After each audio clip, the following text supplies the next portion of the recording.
What's going on, guys? So today I'm going to go over the 5 things I hate about my 2019 Ram 1500 Bighorn.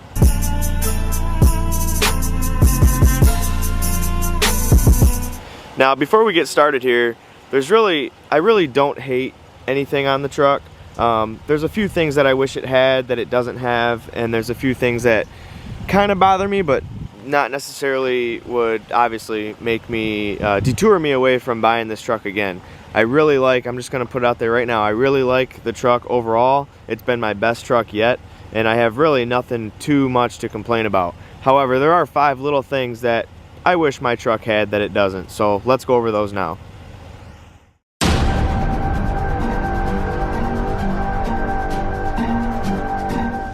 So the first thing I wish my truck had that it doesn't is the ability to start the truck remotely off your smartphone with the Uconnect app. Unfortunately, on this package, this Bighorn package, this truck did not come with the 8.4-inch navigation Uconnect system. It came with just the regular 8.4-inch with the Alpine stereo system, 9-speaker Alpine system, but it did not come with the navigation. And when you don't get navigation with the 8.4-inch Uconnect screen I'm talking about, you don't get the ability to start your truck from the Uconnect app. So I do miss that from my Sport. I had a 2017, actually it was a 17 Sport before this truck, and it did have the navigation Uconnect system, and I was able to start my truck from my phone, which was nice. You know, if you're not in range for the remote, you know, especially here in Michigan when it gets cold out, and you know you want to start your truck from work or wherever you are. Let's say you're flying into an airport, and the second you touch down, you want to get your phone out and start your truck and let it warm up. Unfortunately, with this truck, I'm not able to do that, and I wish that it did have that feature. With that Uconnect app, you are also able to, anywhere in the country, as long as you're on Wi-Fi and as long as it can get GPS signal to your truck, you can unlock your doors, you can set your alarm off and or disable your alarm, and then obviously, like I mentioned before, you can remote start it from any location in the world, as long as it does you know, go off of GPS signal. And that is the reason why this truck doesn't have that, is because it doesn't have navigation, which, you know, if it had navigation, it would have a GPS signal for it to communicate to. So that's why this truck doesn't have that. But it is nice. It's a very nice feature, and it's one of the main things that I wish my truck did have.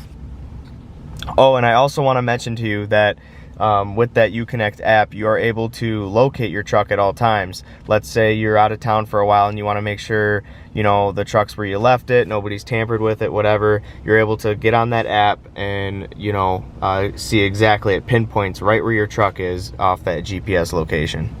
So many of you are probably wondering, well, why didn't you just get a Bighorn with the navigation package, you know, so you would be able to do that? Well, when I got this truck, it was one of the first 2019s out, and it was one of the first Bighorns out with the Sport Appearance package, because I didn't want chrome bumpers, and 99% of the Bighorns out here in Michigan come standard with the chrome bumpers, not with the painted bumpers in Sport Appearance package. On top of that, I wanted to make sure this Bighorn did come equipped with the LED package and the 9-speaker Alpine stereo system. Those were more of a must to me than that navigation, because with CarPlay, with Apple CarPlay, I have an iPhone, so I use Apple CarPlay. You pull up your maps, I'll show you here in a second. You pull up your maps on your phone, you plug it into your USBs down here or your USB-C, and you are able to basically, as soon as you pull up maps on your phone, the maps pull right up on the screen here, almost like it's navigation. Well, it is navigation, but almost like it's the standard navigation that comes with the truck. Actually, I like it better because I use Waze, and Waze is an app that uses GPS, and you know, many of you probably have heard of Waze, and it also tells you where the cops are, if any cops have been spotted along your route. But anyway, I like it better because I can, you know, use Waze, and it shows up here, which I will show you that here in just a second. 5 hours later. Alright guys, so I just wanted to show you that the Apple CarPlay navigation thing, I totally forgot to show you back when I was talking about that feature. But I have the phone pulled up here. we're gonna go ahead and go to navigation. I'm gonna pull up Waze because I use Waze more than I do Google Maps or Apple Maps. So then once Waze is up, you can see your map, and then you go to CarPlay, and boom, look at that. Waze is pulled up right on your dash, just like you have navigation in the truck. So back when I was talking about not needing navigation, this is why, because as soon as you plug your phone in and use your phone's navigation, it pops up with CarPlay, as many of you may know. That is a great feature that they added to the new 8.4-inch Uconnect touchscreen in these new trucks.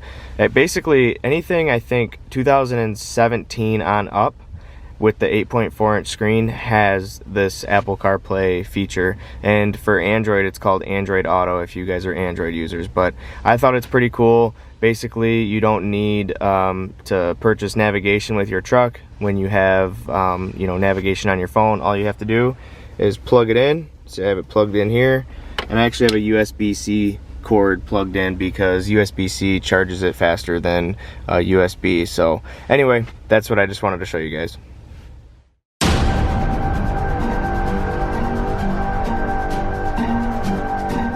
Alright, so moving on to the next thing. The next thing is not really very crucial or critical to have, being that there is a 12-volt outlet up here, like a cigarette lighter type outlet, and then you've got two USBs down here, and you've also got two USB-C ports on top of the USBs, along with a USB port in here, right there, and also there's two USBs in the back with USB-Cs on top of those as well.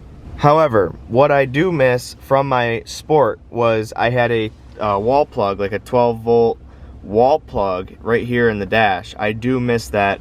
I know some Bighorns, and some of you have commented on my videos when I did a full review on this truck, some Bighorns do come with the wall plug, and it is actually in the back here underneath the USB ports. But as you can see, my truck does not have that. So I don't know why my truck didn't come equipped with it. I don't know if it was an early model and they just missed out on it, because this truck has everything but that and the navigation. So for the Bighorn, and I don't understand why my truck didn't come with it. I've also noticed on the trucks that do have the wall plug in the back, they also have a plug down here underneath your phone holder that is also a 12-volt wall plug as well. So I do wish my truck had that. Reason being is with my Sport, I used to charge my GoPro batteries in here with that wall plug, and also my MacBook. I was able to charge that on the road. That way I could, do some editing on the road or whatever. I was able to charge my devices without having to use the USB ports and or the 12-volt power source up here. But like I mentioned before, there is a lot of USB ports in here, and on top of that, most everything now has a USB plug to charge the device that you would plug into a block or a wall plug adapter. So it's not really a big deal. All my GoPro batteries are able to just plug right into the USB ports here. Obviously the laptop battery or the laptop charger is just designed for a wall plug, but I mean, it's not crucial. It's not a very big deal, but it is one thing that I wish this 2019 Ram 1500 Bighorn did have.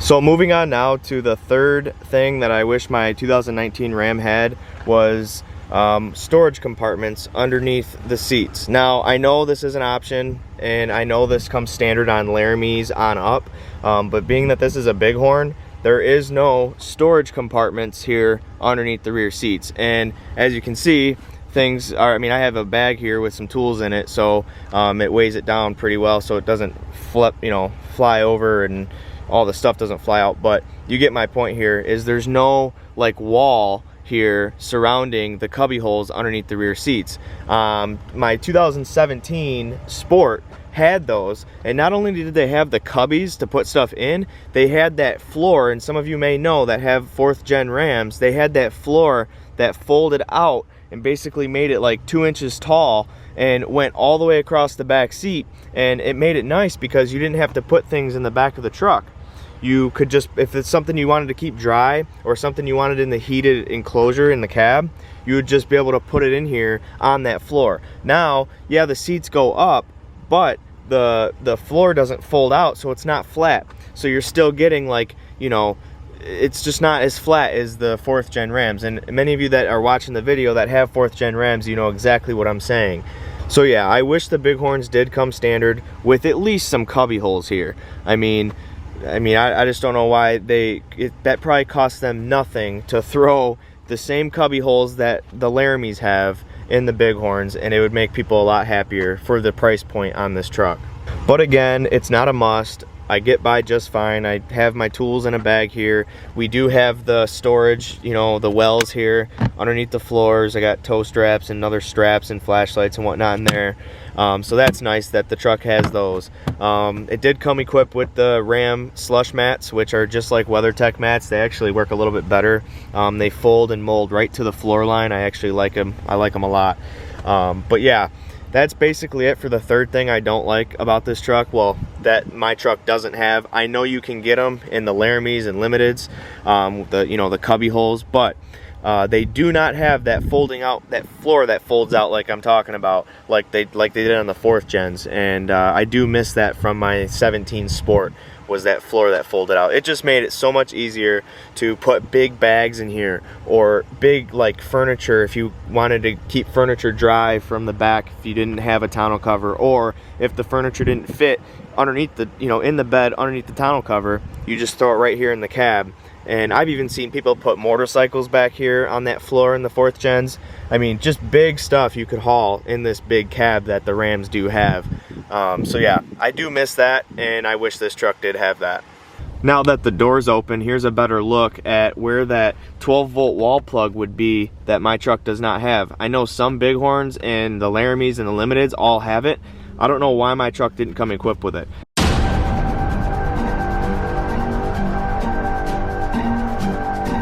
Alright guys, so this next one's for all you guys out there that tow trailers, parking in tight spots, parallel parking, backing up into spots, making sure you're lined up in the lines. This next feature that I wish this truck did not have, that bothers me on this new 2019 Ram 1500, the 5th gens. I don't know, my 4th gen didn't do it, but the 5th gen does it, and it's very annoying when I'm backing up to my trailer. And I know 99% of the guys out there and gals that back up to trailers or tow trailers back up with their driver door open, looking back, making sure you're lined up correctly. And with this truck, you cannot have it in gear with the door open, and you can't back up or go forward. You can't. It literally once you go over like 1 mile an hour, the truck literally locks back into park, like jams back into park. Like, it's not good at all for the transmission. I don't know why they designed it that way. They say it's a safety hazard, whatever, but I'm telling you right now, if you get a guy in here and just puts it in reverse and floors it back, or goes, and it slams into park, I mean, that is so bad on that transmission. I don't know why Ram would have designed it that way. So that leads us into the fourth thing I hate about this Ram 1500 is on the 5th gens, when you put it in reverse or put it in drive and you go to open the door to make sure you're lined up with something, or let's say you're looking back, it literally throws the truck right into park and stops you. And it actually applies the electronic parking brake as well. So just so you guys know, I am going to try it out, and I'm going to show you guys exactly what it does for those of you that don't understand. But I'm sure most of you that are watching this video have experienced this, because even if you don't tow a trailer and you're opening up your door just to make sure you're in the lines right and you don't have it in park yet, it literally, well, if you're rolling anything over 1 mile an hour, it literally slams the truck into park, and it's very annoying and it's very hard on the transmission. So I don't know why they designed it that way. They say it's for safety, but it's definitely not safe to me. So I'll show you exactly right now what it does. So I'm gonna go ahead and put it in reverse and start backing up, open my door to make sure we're lined up, and I'll show you exactly what it does. And I'm not gonna go too fast because I don't want it to hurt my transmission, but you'll get the point in the video and see exactly what I'm talking about. All right, so we just applied the brake. Now we're gonna switch it into reverse. We've got our backup camera on here, which is also very crystal clear on the 5th gens versus my 4th gen. I mentioned that in my review.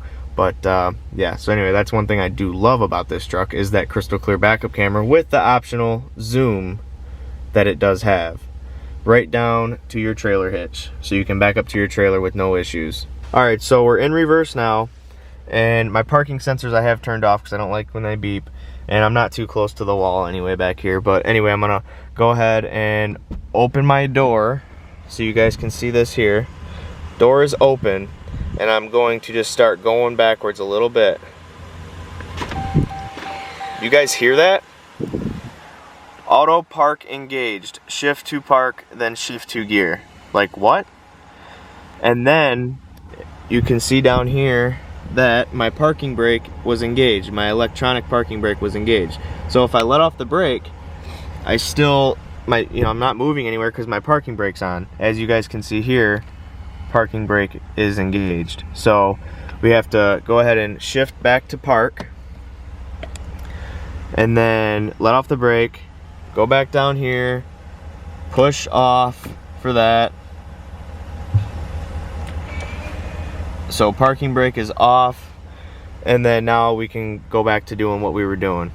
So I hope you guys could see in the video and tell what the truck does in the video. I know it was not really that loud of a noise that it made, but I mean, I could hear it. Hopefully the camera picked up on it, but you could see exactly what I meant. As soon as I put it in reverse, let off the brake, rolled back like 1 mile an hour, the truck literally locked into park, like jammed right into park, and then applied the electronic parking brake. And as many of you know, this is very annoying when you're backing up to a trailer or backing up into a parking space and you just want to make sure that you're lined up, with the line.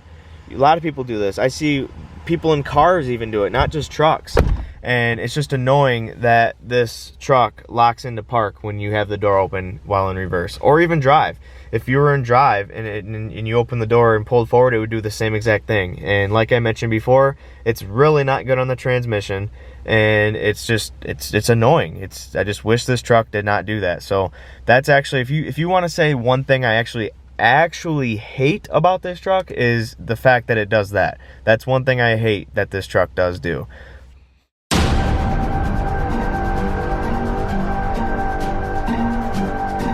Last but not least, the fifth thing I hate about this 2019 Ram 1500 with the 5.7 liter Hemi and 321 gear ratios is the fact that it gets terrible fuel mileage.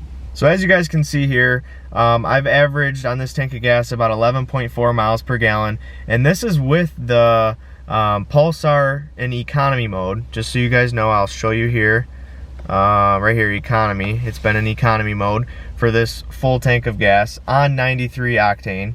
If you guys haven't checked out my last video, or actually it would be 2 videos ago, it was my fuel economy review on this truck with the Pulsar in economy mode. I actually averaged on that tank of gas 10.5 miles per gallon, and this tank of gas so far has been better at 11.4 miles per gallon. However, it has been warmer outside. It wasn't in the single digits, and it's like 40 degrees out today, and it has been on this full tank of gas. It's been warmer outside. I haven't been using my remote start as much. So with all that being said, I'm definitely getting better fuel mileage this tank. There was a lot of you that commented in my last fuel economy review video saying that I would have got better fuel mileage on 87 octane, 89 octane, 90, whatever. I had 93 octane in it for the review, and I've read multiple sources that if you have 93 octane in it, it burns the most efficiently, so that's why I ran 93 octane in it. I do notice a power increase with 93 in this truck. I know it's usually a myth. Everybody says it's a myth, but I will say the truck does react better on 93 octane, which is premium fuel, premium octane. The truck is more snappy out of the hole, 0 to 60. It's faster. I just definitely noticed more throttle response with the truck on 93, even in stock form or even in economy form, pulling away from a light. But in performance form and in performance mode with the Pulsar, it's definitely noticeable.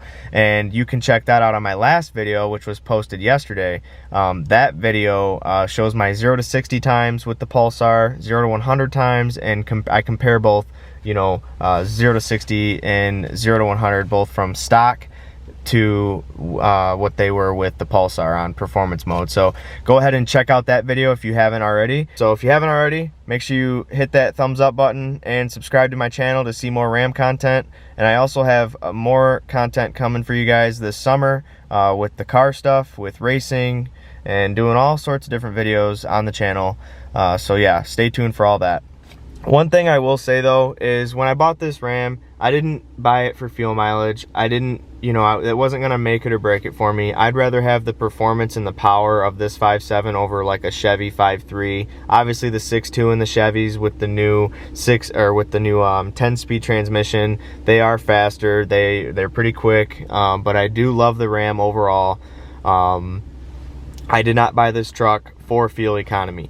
However, do I wish it got a little bit better than what it's getting? Yes, but then I have to weigh in the fact that it is cold outside. It's winter here in Michigan. It's, the fuel, we're getting winter blend fuel, and on top of all that, I have a 2.5-inch leveling kit.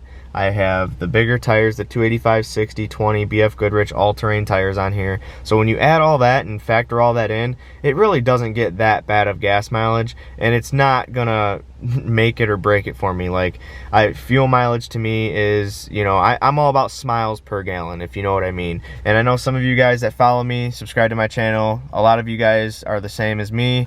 You're not really worried about the fuel mileage, but when we're talking about 5 things that we hate about this truck or that could be improved, that is one of them that I feel could be improved. And not to mention, I forgot to mention this in the beginning of the video, this truck does not have the e-torque motor. So it's the 5.7 liter without the e-torque motor. So that probably would give me a little bit better gas mileage, but I'm not worried about it. I just want to make that clear to you guys that that's just one thing I had to add in there to make 5 things about this video, or about this truck that I hate, to make this video. I really don't hate any of those 5 things that I talked about today, just letting you guys know that. I love this truck. Ram did a great job on the redesign. There's nothing I actually hate about the truck, but those are 5 things that I wish my truck either had or did better on this review. So that's one thing that I wanted to point out to you guys.